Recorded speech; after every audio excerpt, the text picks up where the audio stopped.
Good morning, School of Light. We are in 1 Samuel chapter 23. Let's hop right to it. When David was told, "Look, the Philistines are fighting against Keilah. They are looting the threshing floors," he inquired of the Lord, saying, "Shall I go and attack these Philistines?" The Lord answered him, "Go, attack the Philistines and save Keilah." But David's men said to him, "Here in Judah we are afraid. How much more then if we go to Keilah against the Philistine forces?" Once again David inquired of the Lord, and the Lord answered him, "Go down to Keilah, for I'm going to give the Philistines in your hand." So David and his men went to Keilah, fought the Philistines, and carried off their livestock. He inflicted heavy losses on the Philistines and saved the people of Keilah. Now Abiathar, son of Ahimelech, had brought the ephod down with him when he fled to David at Keilah. Saul was told that David had gone to Keilah, and he said, "God has handed him over to me, for David has imprisoned himself, entering a town with gates and bars." And Saul called up all of his forces for battle to go down to Keilah to besiege David and his men. When David learned that Saul was plotting against him, he said to Abiathar the priest, "Bring the ephod." David said, "O Lord God of Israel, your servant has heard definitely that Saul plans to come to Keilah and destroy the town on account of me. Will the citizens of Keilah surrender me to him? Will Saul come down as your servant has heard? O Lord God of Israel, tell your servant." And the Lord said, "He will." Again David asked, "Will the citizens of Keilah surrender me and my men to Saul?" And the Lord said, "They will." So David and his men, about 600 in number, left Keilah and kept moving from place to place. When Saul was told that David had escaped from Keilah, he did not go there. David stayed in the desert strongholds and in the hills of the desert of Ziph. Day after day Saul searched for him, but God did not give David into his hands. While David was at Horish in the desert of Ziph, he learned that Saul had come out to take his life. And Saul's son Jonathan went to David at Horish and helped him find strength in God. "Don't be afraid," he said. "My father Saul won't lay a hand on you. You will be king over Israel, and I will be second to you.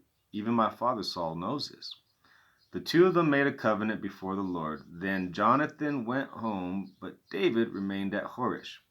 The Ziphites went up to Saul at Gibeah and said, "Is not David hiding among us in the strongholds of Horish on the hill of Hakilah, south of Jeshimon? Now, O king, come down whenever it pleases you to do so, and we will be responsible for handing him over to the king." Saul replied, "The Lord bless you for your concern for me. Go and make further preparations. Find out where David usually goes and who has seen him there. They tell me he is very crafty. Find out about all his hiding places he uses and come back to me with definite information. Then I will go with you. If he is in the area, I will track him down among all the clans of Judah." So they set out and went to Ziph ahead of Saul. Now David and his men were in the desert of Maon, in the Arba, south of Jeshimon. Saul and his men began the search, and when David was told about it, he went down to the rock, stayed in the desert of Maon. When Saul heard this, he went to the desert of Maon in pursuit of David.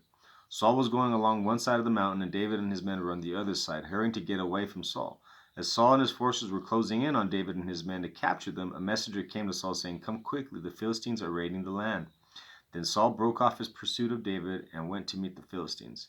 That is why they call this place Selah Hamelekoth. And David went up from there and lived in the strongholds of En-Gedi. David fleeing the anointed man of God. He wouldn't kill him. He could have, but he wouldn't. Respect for the authority God put in someone's life, maybe. Maybe it's a picture of us when we have things that are coming against us, and God deliver us. I just want to encourage you today, reading the Bible. I wish I had some more insight into this particular chapter to share with you. Particularly at this time, I do not. Something maybe to pray about. Ask God to give you insight, understanding on how this verse can be applied to your life or our lives. Hope things are going good. God bless. Pray you're in good health.